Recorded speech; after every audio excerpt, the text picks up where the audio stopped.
Good morning, good afternoon or good evening, wherever you are in the world. I hope you're very well.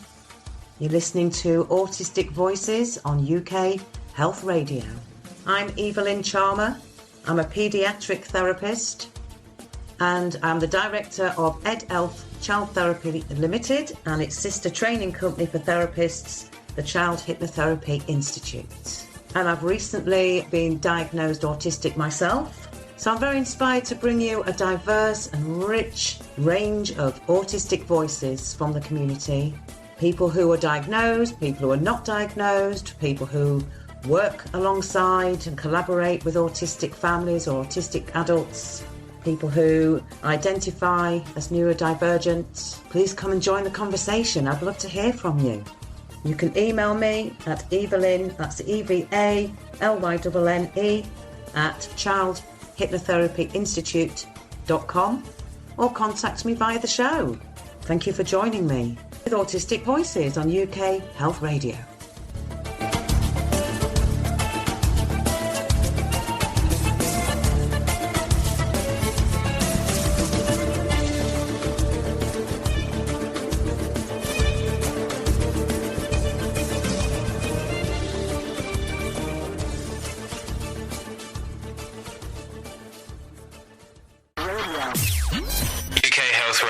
The station that makes you feel good.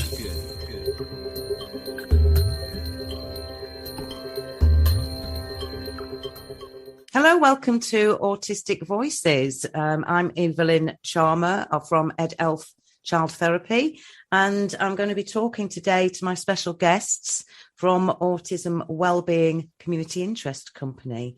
My special guests are Rorie Fulton, a founding director, and Emma Reardon, a director of Autism Wellbeing. So welcome, guys. Hello, hi. Thank you for coming on the show. I'm really excited about this chat that we're about to have and all the wonderful things that we've got to talk about. But before we get into it, I'd like to just talk about something we're all grateful for this morning. Now, I don't mind starting, and I've just been on a wonderful holiday with my sons, and I came back with what can only be described as sort of COVID symptoms. And I'm really grateful for that to be behind me now and getting back into every day.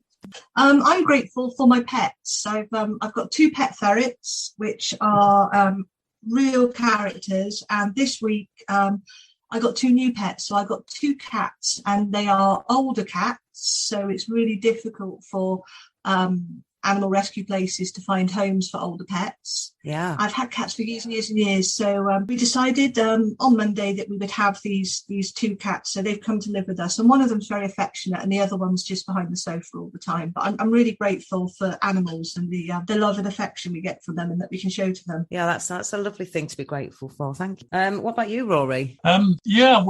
Funny enough, Emma and I drove into Carmarthen last night to give a talk to the local WI about our work, and we were driving on the Towie Valley, and I noticed that the bluebells have started to come out in the woods above the road, and it's just so good to be alive and to see spring unfold, and also our house is in the middle of nowhere. So just, I think I'm grateful. It's been quite a long winter. Yes, it has, and we've had, we're coming out of one of the strangest times in history as we know it anyway, in terms of the pandemic, and it's felt like a very long, grey, strange time, hasn't it, in general? And I feel exactly the same, having just been over to Lisbon, and it wasn't particularly hot. It was about 15 degrees, just having longer days, more daylight, being outdoors and having that sort of vitamin D was really lovely. And so I agree with you. I think seeing the bluebells and the spring arriving is really wonderful. Great start to the show. Thank you.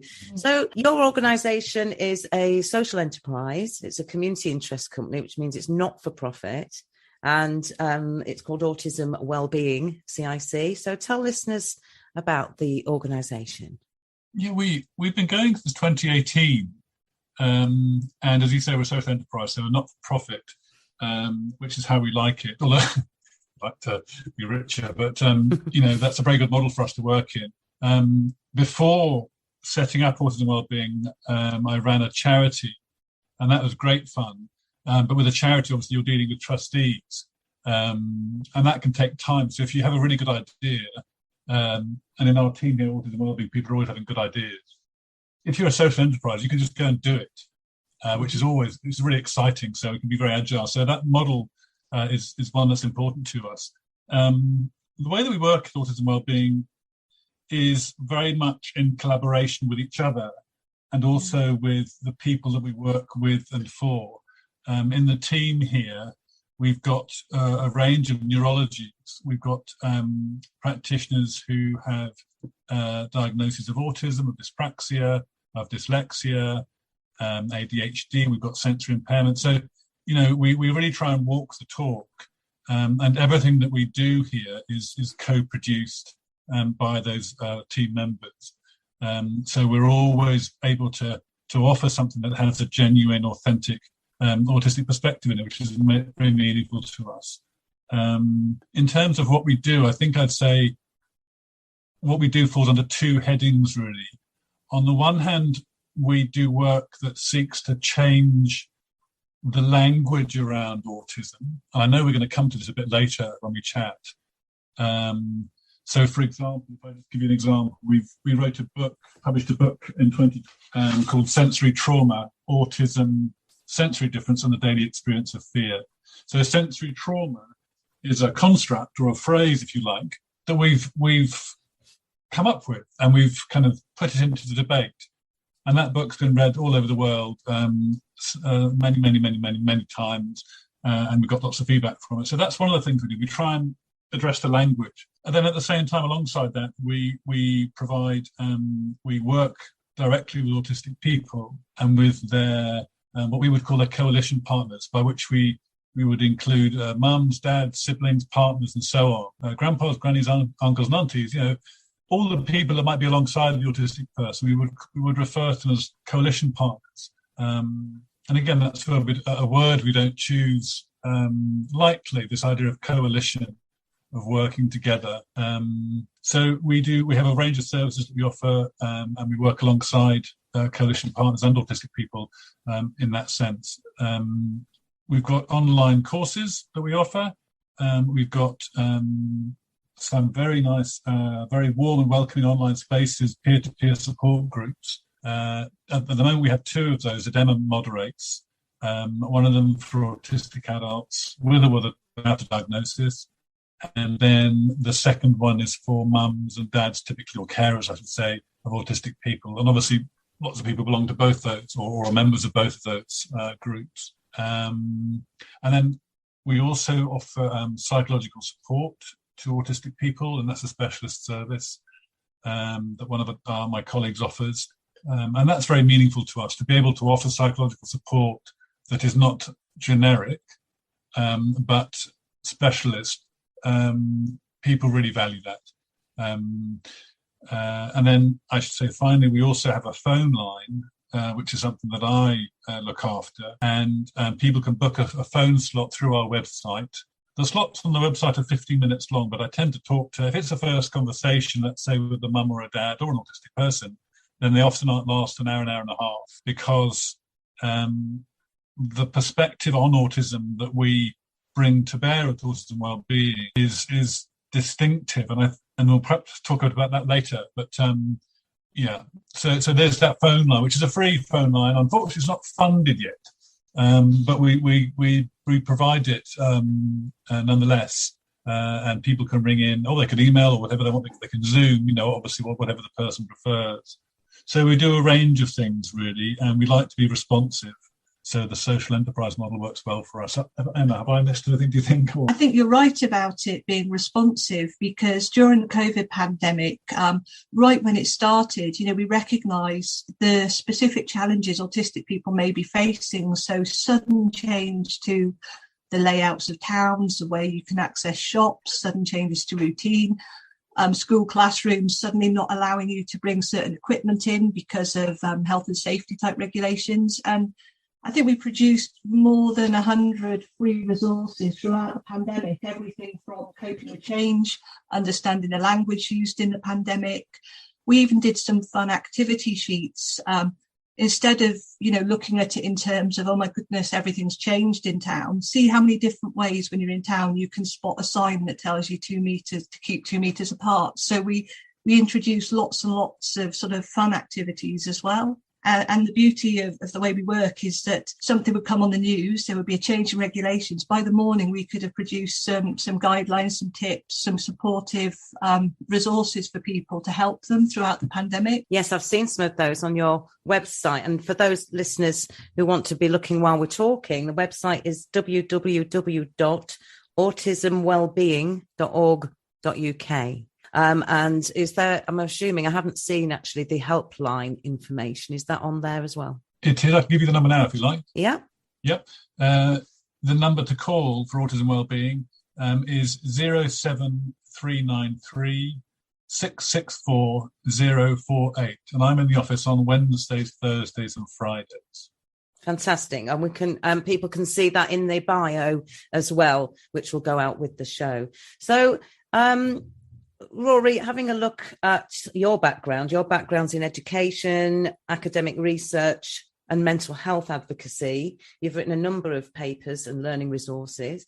And also with yourself, Emma, you've worked with adults with complex needs, including acquired brain injury, autism, learning difficulties and mental illness. And you're also doing some PhD research into non-autistic people's perceptions of autism, which is fascinating. And you've been published yourself in the Build Good Autism Practice journal. So, right. And I know you also have another founding director, Kate, who isn't on the show today, but obviously is a huge part of what Autism Wellbeing is about. So what was the drive behind the collaboration between you all? Okay, if I can take that one, if that's okay, then I think the drive really was, we felt, having run the charity for a number of years, we wanted to build on the work that we did there, and that really had to do with foregrounding the sensory element of autistic experience. As you're probably aware, and I'm sure your listeners as well, the sensory aspects of autism are very much tacked on to the end of the diagnostic criteria. And that only happened relatively recently. What we do here, how we work, is to foreground the person's sensory experience. And the reason we do that is because we find time and time again, if we're able to provide information and deepen understanding regarding sensory experience, what happens is the autistic person is supported meaningfully with their autistic experience, and the distress and pain that can be part of the sensory part of autism, the distress and pain comes down typically over time. And what that means is that the life domains that autistic people may find difficult. So I'm thinking of let's say schooling, friendships, relationships, employment, education, and so on. Those difficulties tend to come down over time once you've started to get alongside the person in terms of their sensory experience. So it's a way of working that we're really confident is effective. People tell us in our feedback forms and so on, and just inform me that it is very effective. And that was really what we wanted to do with Autism Wellbeing. Was to kind of formalise that approach. And we really are, without being blowing our own trumpet, we are, as far as we know, the only organisation in the UK that really explicitly foregrounds sensory experience. You'll see a lot of organisations, and this is great news, are including sensory dimensions of autism in their work, and that's fantastic to see. But, since 5, 6, 7 years ago, we've been foregrounding it, and that works really well for us. UK Health Radio, the station that makes you feel good.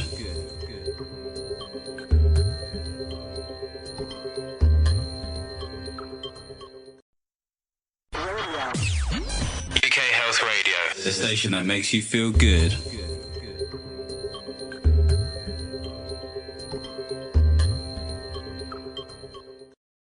Hello Welcome back. I'm Evalynne Charmer. You're listening to Autistic Voices on UK Health Radio. I'm speaking to Rorie Fulton and Emma Reardon today from Autism Wellbeing Community Interest Company. Just before the break, you were talking about the importance of language a bit earlier on. I wondered if you could tell our listeners a bit more about that. Yes, you're right. We do set great store about the language that we use. And we do that really. And I suppose I'm thinking in particular of people who are coming, as it were, into the field of autism for the first time. So you might be, let's say, a newly qualified teacher, and you start term in September, and you find that you've got an autistic child in your class, for example, and that's a first for you. That's a first experience for you. Or you're a parent, and you've got a recently diagnosed child, or you've got a child who you think may be autistic. And you might then go out and find information about autism. So we think it's important that the language that's used, for particularly those people who are coming into autism, as it were, for the first time, is language that allows room for autistic people to reach their potential and to thrive.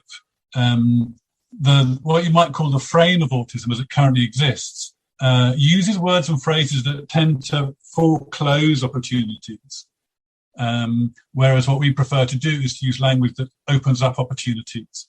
I think the language in the autism frame, as in other frames, it sets up expectations. So using language like disorder and hypersensitive and repetitive behaviours and so on, these set up stereotypes and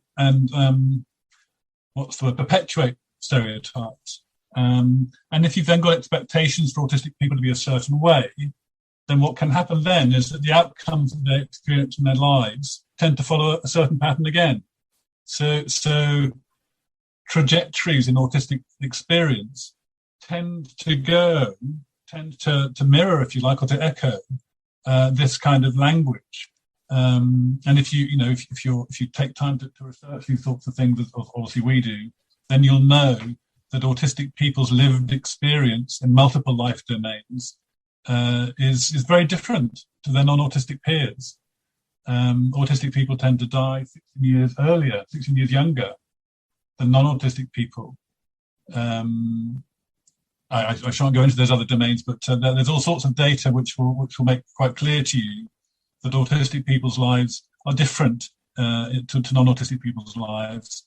And we find, or we believe, I should say, that using different language to describe autistic experience can make a difference, particularly for those people coming into, as it were, the autism field for the first time. Yeah, I think it's a really, really valid point, and it's one that I'm having lots of discussions, as I'm sure you do, with all sorts of people. I was diagnosed autistic last year, age 53, and I've certainly had what I perceive to be a very different life to my non-autistic siblings and friends and children. And one of the things I noted, I've worked alongside autistic people for a number of years as well. And one thing I noted when I was diagnosed was the language that other people used to make judgments about whether they believed, to start with, that I was autistic or not. And a lot of that comes from the language that can be used around deficit and lack and those kinds of things. So one thing I really liked about your publications and resources that you've got on your website, which are free as well to download, was the use, well, it's sort of just not using that terminology at all, and using more realistic and authentic language. And I just thought that was a real breakthrough, actually. And I know there are many organisations out there who would agree with that and are doing the same, and individuals as well. And just before the break as well, Rorie, you were talking about the sensory experience and how Autism Wellbeing CiC have foregrounded that. Could you tell us a bit more about what are the sense systems and how people might differ? Most of us would have learned about 5 senses when we were at school. So those are your olfactory system with your sense of smell, your tactile system, touch, your taste, hearing and sight. but we've got other senses as well. And these are the senses that tell us about what's going on inside our body. So we've got our vestibular system, which is what helps us process where we are in terms of gravity. So things like movement, whether we're stood upright, whether we're laying down. There's proprioception, which is the sense system that enables us to notice what our limbs are doing. So we don't have to be looking at our arms and legs, hopefully, to know where they are. We actually get messages telling us where they are. And interoception, which is that sense of body sensation. So it can be things like pain, hunger, feeling tired, and emotions. So we've got these 8 sensory systems. And for autistic people, you know, most of the time our sense organs are working perfectly fine unless we have a sensory impairment. So our eyes are working the same as an average person's, our ears are, and so on. But when our brain gets a message from these sense organs, it processes them differently. And what that means is sometimes we get very sort of muted signals. So we might need lots and lots of noise or visual information for our brain to register that there's something there.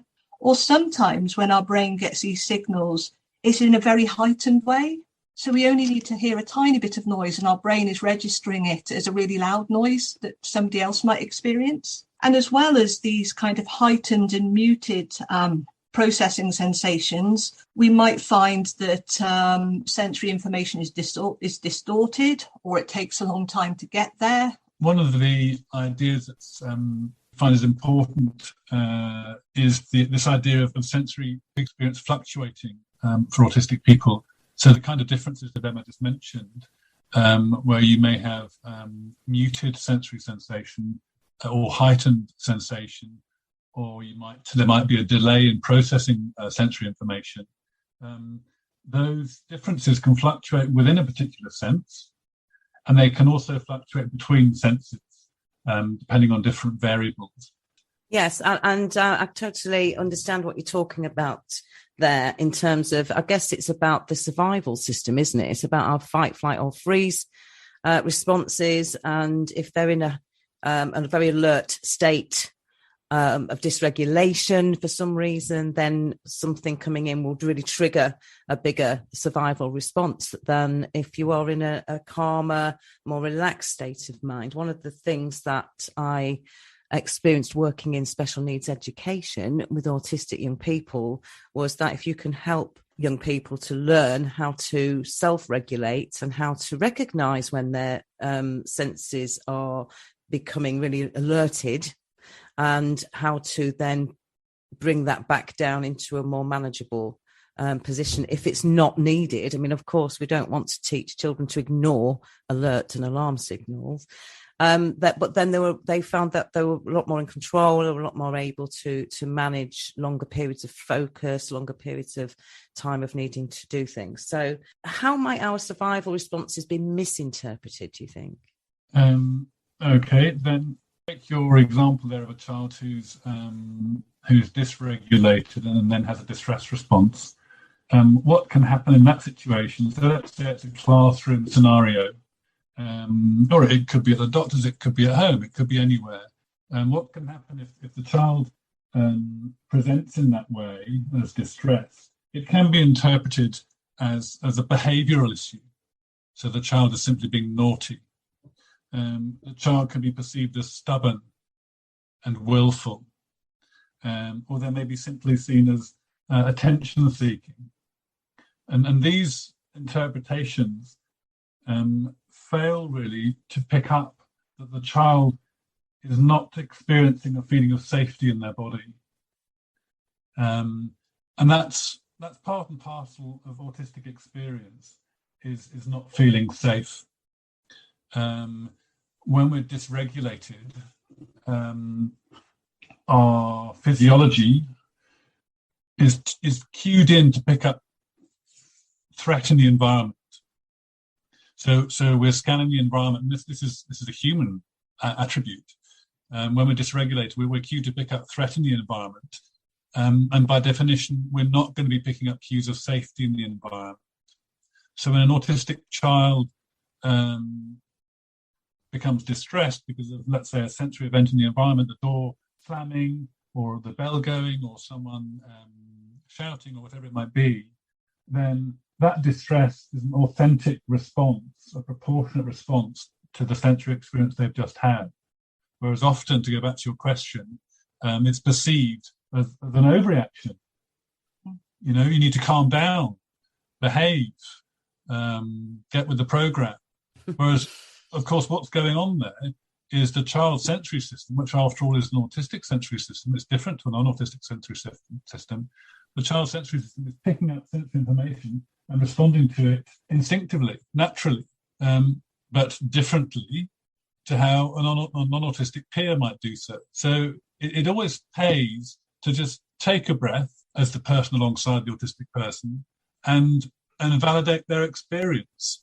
Yes, I think that's really important. But what I found was really helpful as a leader in a special school was having that luxury, I suppose I'm going to call it, of being able to stop and say, let's go outside, let's take a break, giving the child options, choices to feel safe and to be able to regulate and to explore what that means for them and do a lot of work around protective behaviours, which we did, and emotional regulation work around the signs of safety and that kind of thing.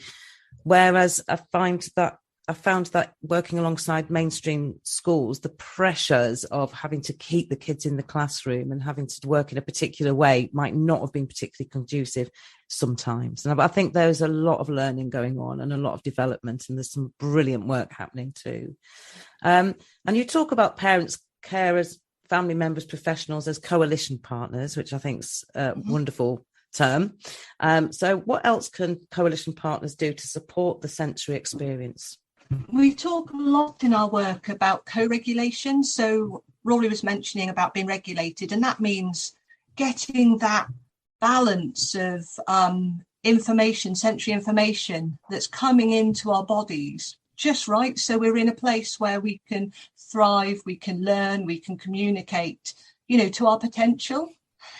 And co-regulation is basically when you're supporting somebody else to be regulated. And the key thing with that is you need to be regulated yourself, because none of us can actually help somebody else be in a place where they can learn and thrive if we're not in that place ourselves.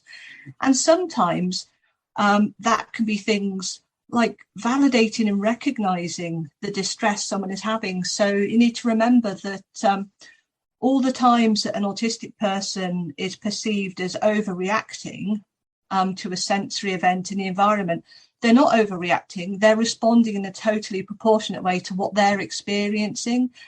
My lived experience has been that very often people don't pick up on the things in the environment that I'm picking up on. And this is one of the key characteristics of sensory trauma. It's the everyday events that are going on that can actually be traumatizing for autistic people, because if I hear a door slam, I could experience that as actual auditory pain. So for Rorie, it could be annoying and disrupt him and he could get back to his work. Whereas for myself, it actually hurts. And my response will be one of somebody who's feeling pain. Now, other people very often look at that and think, goodness, she's overreacted, because to them, that noise wasn't painful. So first of all, believing people is really, really important. Validating their experience. You can do practical things to help people, with co-regulation. Things like, if somebody is becoming distressed, sort of pointing them in the direction of things that are going to help, whether that's wearing noise-cancelling headphones or having a cool drink or having something to play with, or leaving a situation without needing to make a big fuss about it, or without needing to wait for it to have really escalated before you leave. And sometimes co-regulation is just about being with another person, having somebody alongside you. And autistic people can co-regulate non-autistic people. Non-autistic people can co-regulate with autistic people. And the beauty is it's a win-win situation for both. I mean, if you think back to when we're tiny children or we've got tiny babies, and we're interacting with them, we make a noise to the baby and the baby makes a noise back, and both of you feel much happier. It's all part of, human communication. And I think Rorie will probably tell us a bit more about our work on responsive communication later on, because co-regulation is absolutely key to that. UK Health Radio, the station that makes you feel good.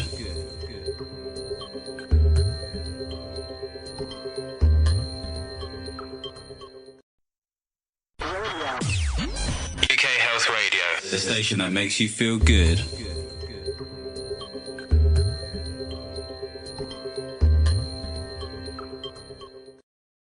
Hello, welcome back. You're listening to Evalynne Charmer on Autistic Voices on UK Health Radio. I'm having a conversation today with Rorie and Emma from Autism Wellbeing CiC. We've been talking about sensory needs. We've been talking about the importance of language. We've been talking about all the support options for what is lovely, it's a lovely term, coalition partners, people who are alongside neurodivergent people of all ages. And that includes family members, friends, colleagues, bosses, professionals, etc. Responsive communication is really a way of being alongside autistic people. And I was trying to think about this morning, and I think what it comes down to is for the coalition partner to be prepared and able and open to meeting their autistic coalition partner more than halfway. And by that I mean, so for example, we were talking earlier on about how more and more organisations and schools and so on are recognising the importance of sensory experience and the importance of the environment for autistic people. So there is a growing understanding of the need to modify aspects of the environment. And we typically think of the bright lights, the noise, and so on. What responsive communication does is it includes the non-autistic coalition partner as part of the environment, which of course they are. It goes without saying. So what responsive communication does in asking the non-autistic coalition partner to meet autistic people more than halfway, it says it asks the person to do two things really: to let go of what they know about autism, so to let go of those ideas, that kind of received understanding about autism. And that can be difficult to do because all of us coalition partners, we carry with us our ideas about autism. But if we want to be alongside that autistic person meaningfully and to become a resource for them, then we need to let go of those ideas about autism, what we think we know about autism. And then at the same time, responsive communication asks us to roll up our own agenda and put it in our back pocket and to be led by the autistic person that we're alongside. I'm not talking only about autistic people who don't or who may not use speech to communicate. This is a way of being alongside each other that works for everyone. So there's two elements. There's this idea of letting go of what you know about autism, what you're thinking about autism. What that does, it frees you up to be alongside that person meaningfully. And it creates a space between you in which something new might come up because you let go of those ideas and because you let go of your agenda. And then in terms of the actual approach, as well as doing those things, responsive communication asks you to understand the person's sensory needs, their sensory differences, and to respond to them. And then at the same time, you're using body language to communicate. So let's have a scenario. Perhaps you're alongside an autistic person who perhaps doesn't use speech to communicate, but they might have a pen and they're tapping the table with a pen. So to get alongside them, you might you would notice that body language, that feedback that they're giving themselves, and you might simply echo it just by lightly clapping your hands or tapping the person's knee, or yourself getting a pencil and doing it yourself. And what you see happen then is that there'll be a recognition, that's my language, but it's not me doing it. And you'll get a look from the person. At which point you can then vary what you're doing. So you're responding, but in a different way. So instead of tapping the table with your pencil, you might do the clapping. And again, you'll that will register with the person, the autistic person. That's different. And then so then what you're doing is you're creating a very safe connection for that person. And the reason it's safe is because it's using their language and it's led by them. So then what you typically find is the autistic person will do something a bit different themselves and see what happens. And of course, you would then respond with some modification yourself. And you can see these kind of interactions deepen and widen in real time. There's an amazing film, which I can give you the link to a bit later, of a young man called Gabriel, and he's alongside a practitioner called Phoebe Caldwell, who we've worked with for a long time and have enormous amounts of respect for. And the connection that they build between the two of them is very powerful. It's a shared experience. This is the thing. When we open ourselves up to be alongside other people, we then, to our surprise, we meet ourselves. Gabriel goes from being in a place of deep distress to utter focus with Phoebe. And it's really powerful. We used to use it when we did face-to-face trainings around the country. We would often play this piece of film, and it would always get a lot of feedback, a lot of positive feedback. Because when you make that kind of connection, you are put in touch with the part of yourself as a non-autistic coalition partner that often we lose touch with. And what that is the kind of simple shared humanity that we all have. And it's just very powerful. It's pure co-regulation. You can see that Phoebe is as moved and thrilled by the connection as Gabriel is. So, yeah, I really recommend that. They're called autismfoundation.org.uk. It's also in our new responsive communication course that we're just developing at the moment. At the moment, it's gone for CPD certification because we've got two new courses, one on sensory trauma and one on responsive communication. And you can see on our website, we have got a page that says new online courses. You can see what they're going to be about. And the Phoebe film is in the responsive communication one. And also within that course, there are lots of short films of other families that we've worked alongside, sharing their stories.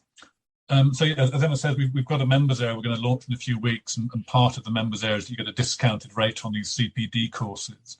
But one of the short films in the responsive communication course that's we're having certified at the moment is of a mother of an autistic boy, and she took part in a project that we ran as part of the charity back in 2016, 2017. And that was a responsive communication project. We got some money, some funding to support, I think, about 65 families across Carmarthenshire. And what we asked mums and dads to do was to take films of their interacting with their child, and they would bring that film to the weekend on the course. And then we would talk a lot about responsive communication over the first day of the course. And then they would go home again and then film their child in light of what they'd learned about responsive communication, the kind of things we've just been talking about on the second day. And was so excited to show her second piece of film. So the bit of film in the course that I was just mentioning, she's looking back on that experience, and she said what was so amazing about it was that it worked. It actually worked. It did what it said on the tin. And it wasn't someone else doing it. It was me and my boy doing it. She still replays in her mind, she says on the film, that moment when she had that connection with her boy and how meaningful that was to her. And all she was doing is the things we've been talking about, putting aside her agenda, being there with the boy, responding with what he was doing and so on. You know, these are things that come very naturally to all of us, but it's a question of letting go of the other stuff that's accumulated on top over the years as we've become adults. That's a lovely story to end on. Thank you very much, Rorie and Emma. So we're going to close the show now. Thank you for appearing on Autistic Voices on UK Health Radio. Would you like to just give out your website address again for our listeners? Yep, it's autismwellbeing.org.uk. Okay, and if any listeners out there have been affected by anything discussed in the show or would like to come and talk on the show or would like to discuss anything that's been discussed today, please get in touch with me. My contact details are in the bio, and you can also contact Rorie and Emma directly through Autism Wellbeing CiC. Thank you very much, guys, and have a lovely week. Bye-bye. Bye-bye. Bye. Thank you for listening. I'm Evalynne Charmer. This is Autistic Voices on UK